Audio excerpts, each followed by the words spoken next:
5. L'universelle saveur salée.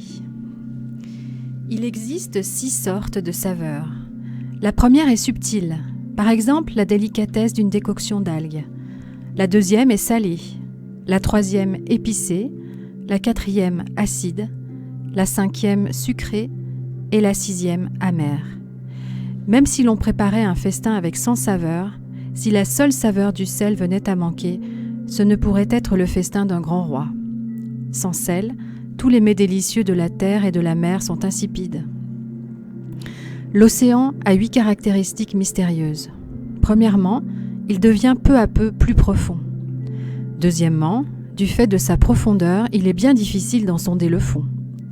Troisièmement, il conserve partout la même saveur salée. Quatrièmement, il est régulièrement soumis au flux et au reflux des marées. Cinquièmement, il contient diverses réserves à trésors.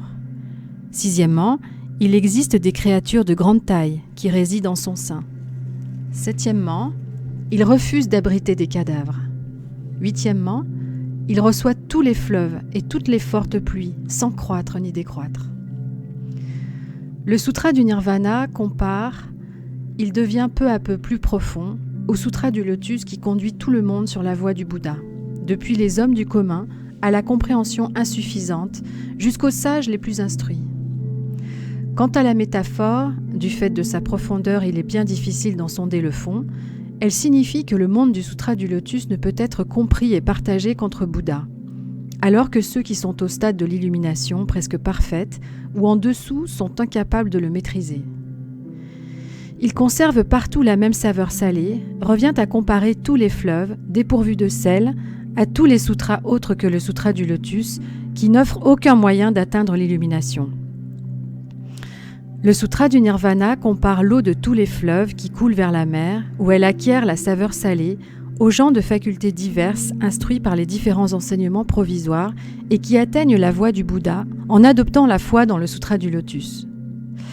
L'image, il est régulièrement soumis au flux et reflux des marées, illustre le fait que les pratiquants de la loi merveilleuse atteindront immanquablement le stade de non-régression, même s'ils devaient perdre la vie.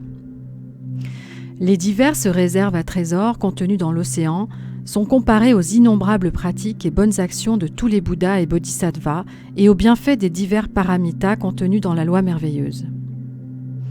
Il existe des créatures de grande taille qui résident en son sein, signifie que grâce à leur grande sagesse, les Bouddhas et Bodhisattvas peuvent être appelés créatures de grande taille, et que la grandeur de leur corps, de leur esprit de recherche et de leurs traits distinctifs, de leur force pour vaincre le mal, de leur enseignement, de leur autorité, de leurs pouvoirs transcendantaux, de leur compassion et de leur piété émanent tout naturellement du Sutra du Lotus.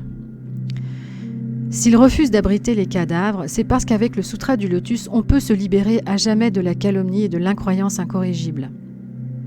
Sans croître ni décroître signifie que le cœur du Sutra du Lotus est l'universalité de la nature de Bouddha de tous les êtres vivants.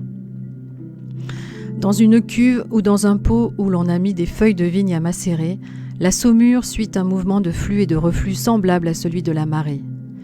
Celui qui garde le Sutra du Lotus et subit un emprisonnement est comparable au sel qui se trouve dans une cuve ou dans un pot, alors que l'ainsi venu Shakyamuni qui s'est échappé de la maison en feu est comme le sel de la mer.